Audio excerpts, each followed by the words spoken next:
Assalamualaikum warahmatullahi wabarakatuh.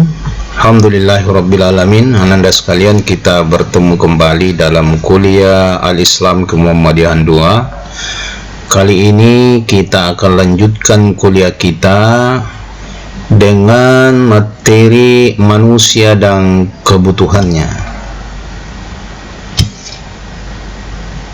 Kalau kita lihat secara umumnya bahwa jenis kebutuhan manusia itu ada dua. Ada kebutuhan menyangkut kebutuhan fisik, dan ada kebutuhan manusia yang menyangkut tentang kebutuhan rohani atau non fisik.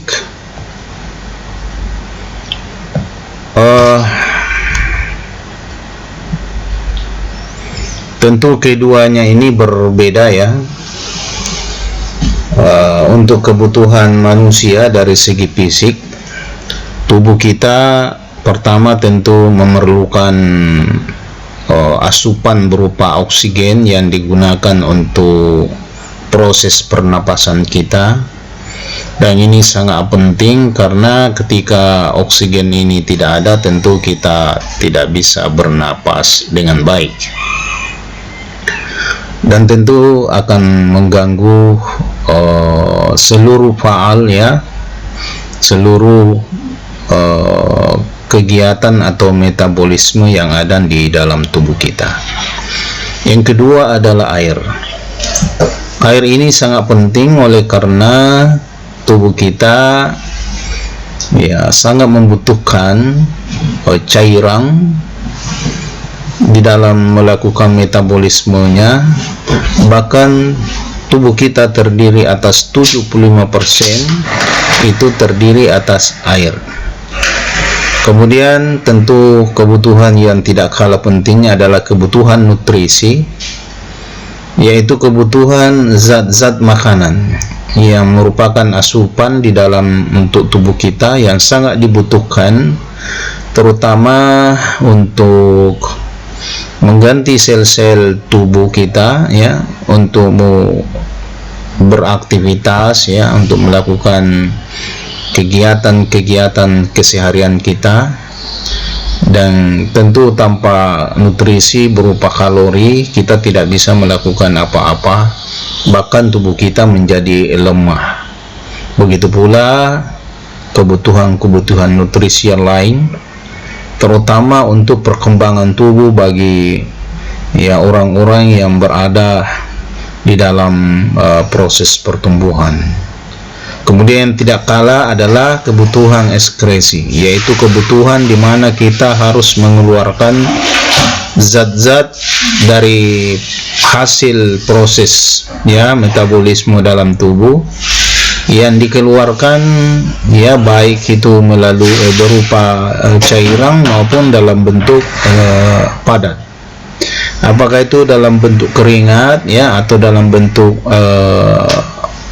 urin atau air kencing ya, atau dalam bentuk feses yang tentu sangat penting untuk dikeluarkan, karena ketika itu tidak dikeluarkan maka tubuh kita akan mengalami masalah ya, akan menumpuk dalam tubuh dan itu akan menjadi sumber penyakit. Nah, inilah alhamdulillah suatu hal yang sangat luar biasa, karena tubuh kita ini diberi oleh Allah Subhanahu wa taala sistem ekskresi ya, pengeluaran yang sangat baik. Kemudian ya, di samping itu tentu secara fisik kita juga membutuhkan istirahat. Kalau di dalam ya agama kita itu jelas sekali disampaikan oleh Allah Subhanahu wa taala bahwa Allah Subhanahu wa taala menjadikan siang untuk usaha dan malam untuk istirahat. Jadi waja'alna naumakum subata waja'alna nahara ma'asa.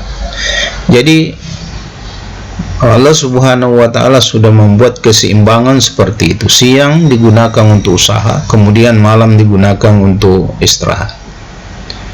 Kemudian tentu ya ada kebutuhan pokok yang mesti dipenuhi berupa pangan, sandang, dan papan.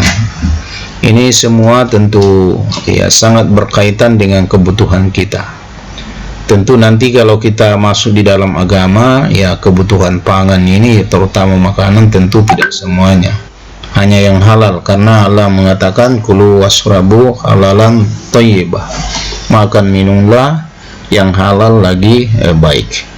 Begitu pula sandan dan papan, itu adalah merupakan kebutuhan pokok yang wajib ya dipenuhi untuk kebaikan dari manusia sendiri. Kemudian tentu ya manusia sebagai manusia biologis membutuhkan kebutuhan hubungan ya antara laki-laki dan perempuan yang biasanya disebut kebutuhan seks. Tetapi tentu ini bagi Islam ya, kebutuhan ini tidak boleh disalurkan begitu saja, tidak boleh dilakukan tanpa ada hubungan yang disebut hubungan pernikahan. Lalu ada kebutuhan non fisik atau rohani.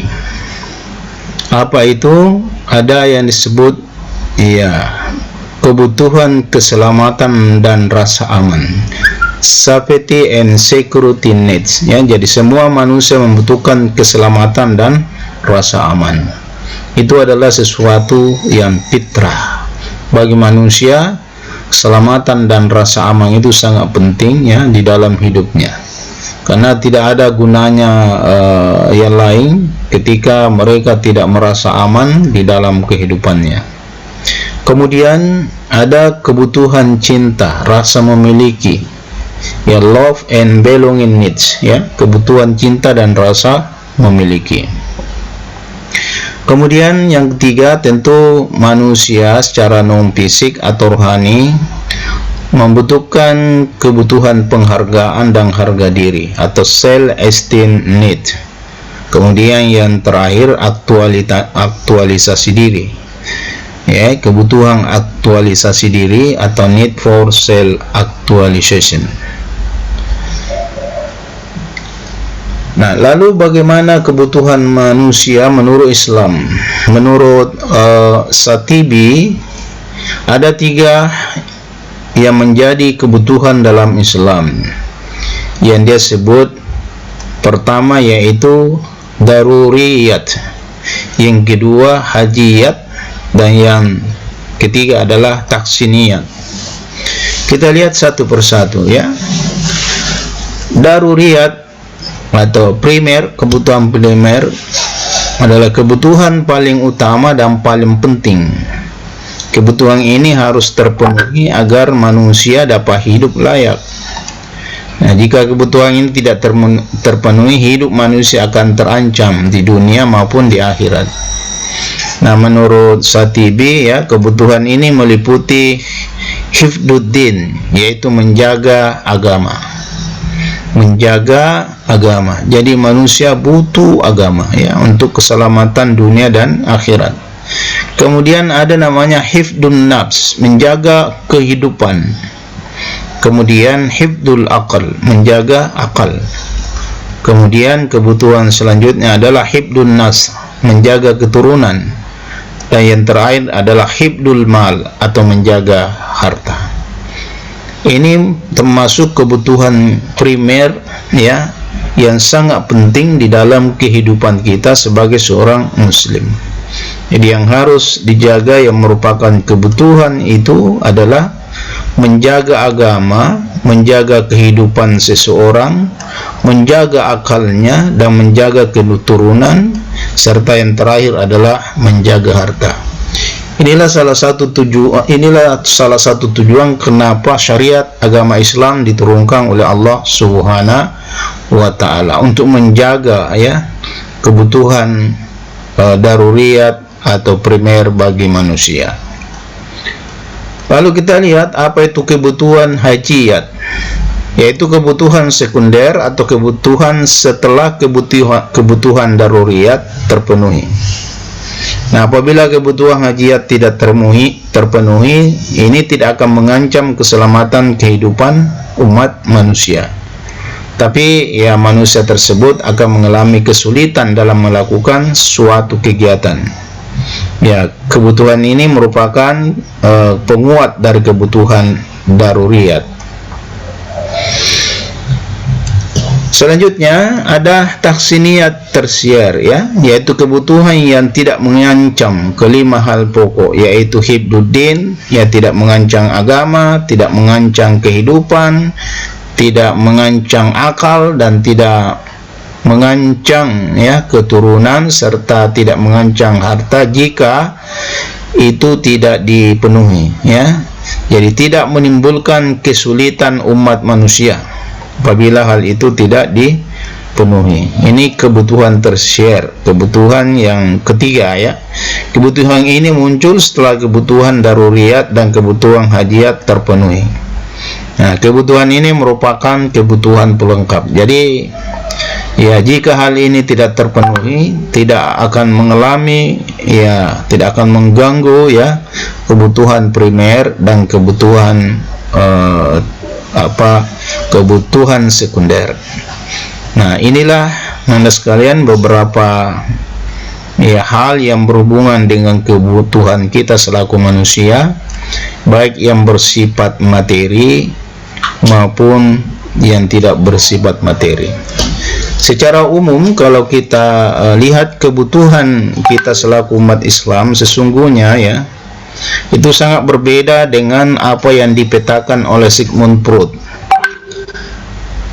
Ya, Sigmund Freud mengatakan bahwa kebutuhan manusia itu adalah dalam rangka memenuhi kebutuhan perutnya dan dibawa perut. Jadi hanya dua. Nah, kalau kita tentu tidak sampai ke situ. Manusia di samping memenuhi kebutuhan fisiknya, dia juga memenuhi kebutuhan non fisik. Nah, tentu makanan, pakaian itu sangat dibutuhkan untuk melangsungkan kehidupan kita selaku manusia biasa. Tetapi kebutuhan ilmu itu menjadi sangat penting, apalagi yang berhubungan ilmu agama, karena ketika kita ingin mengamalkan suatu amalan agama kita dibutuhkan ilmu. Makanya Rasulullah sampaikan, ya, likulli syai'in tariqan wa tariqal jannah ilman. Segala sesuatu ada jalannya dan jalan menuju surga itu dengan ilmu. Nah, sehingga kebutuhan ilmu ini menjadi sangat penting. Nah, di samping itu kita lengkapi dengan kebutuhan rohani yang lain, yaitu kebutuhan wahyu. Karena roh ini berasal dari Allah, ya, rohani kita ini berasal dari Allah Subhanahu wa ta'ala, maka seharusnya kebutuhan kita juga berasal dari Allah Subhanahu wa ta'ala, yaitu wahyu Allah Subhanahu wa ta'ala, barulah sinkron. Nah, kebutuhan fisik kita ini berasal, kita punya tubuh ini berasal dari tanah, jasad kita berasal dari tanah, maka kebutuhan kita juga, ya, rata-rata dan mungkin semuanya itu berasal dari tanah. Jadi memang sinkron, ya. Jadi fisik berasal dari tanah, maka kebutuhannya itu banyak-banyak diperoleh dari tanah.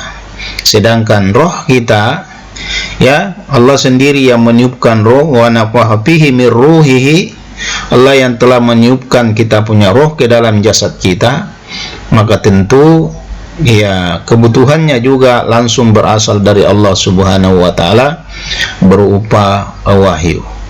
Nah, wahyu inilah yang mengandung nilai-nilai agama di dalamnya, yang merupakan anutan kehidupan kita untuk kita jalankannya, baik melalui ibadah, ya, ibadah mahda, ibadah am, akhlak, akidah, dan sebagainya, sehingga kita bisa memenuhi kebutuhan rohani kita.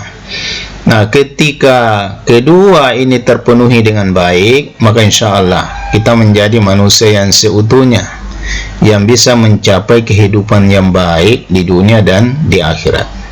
Saya kira demikian Anda, semoga bermanfaat, ya. Syukran atas perhatiannya, semoga bermanfaat, ya. Mohon maaf atas segala kekurangan. Saya akhiri, nasrun minallah, fatul qarib, wa basyiril mu'minin. Assalamualaikum warahmatullahi wabarakatuh.